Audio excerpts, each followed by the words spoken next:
पश्चिम बंगाल विधानसभा चुनावों के बाद से ही बीजेपी की हार का सिलसिला जो शुरू हुआ वो रुकने का नाम नहीं ले रहा है। अभी भी हाल ही में तमिलनाडु के नगरीय निकाय चुनावों में बीजेपी के कई जिलों में खाता खोलने को तरस गई थी, तो आज ओडिशा में बीजेपी की जमीन पंचायत चुनावों ने खिसका दी है।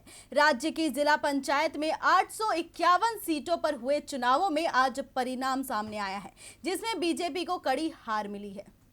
ओडिशा में पंचायत चुनावों के परिणाम घोषित हो गए हैं और बीजेपी को एक और चुनावों में बड़ी हार का सामना करना पड़ा है। राज्य में कमजोर पड़ी कांग्रेस और बीजेपी के बीच दूसरे स्थान को लेकर कांटे की टक्कर दिखाई दे रही है, जबकि सत्ताधारी बीजेडी ने सभी जिलों में स्वीप कर दिया है। राज्य में जिला पंचायत सदस्यों की 851 सीटों पर हुए मतदान में से 709 सीटों के परिणाम सामने आ गए हैं, जिसमें राज्य की सत्ताधारी बीजू जनता दल को सबसे ज्यादा यानी 620 सीटों पर जीत मिली है। बीजेपी को सिर्फ 46 सीटें मिली हैं, जबकि कांग्रेस 33 सीटों के साथ तीसरे नंबर पर है। अन्य के हिस्से में 10 सीटें आई हैं। इसके अलावा 100 से ज्यादा सीटों पर बीजेडी उम्मीदवार आगे चल रहे हैं।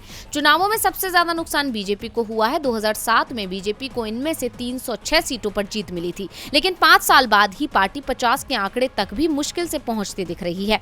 2017 में बीजेपी ने पश्चिमी ओडिशा में अपना दबदबा बना लिया था, लेकिन इस बार बीजेपी पूरे राज्य में ही हारती दिख रही है। बीजेडी ने आधा दर्जन से ज्यादा जिलों में क्लीन स्वीप कर दिया है।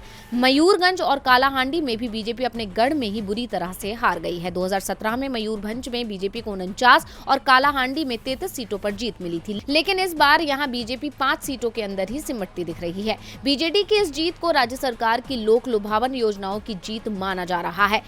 राज्य की नवीन पटनायक सरकार ने लगभग 3 करोड़ बीपीएल परिवार के लाभार्थियों को 1 रुपए किलो चावल और स्मार्ट हेल्थ कार्ड जैसी योजनाएं लागू की हैं, जिसे चुनावों में गेम चेंजर बताया जा रहा है। डीवी लाइव की रिपोर्ट।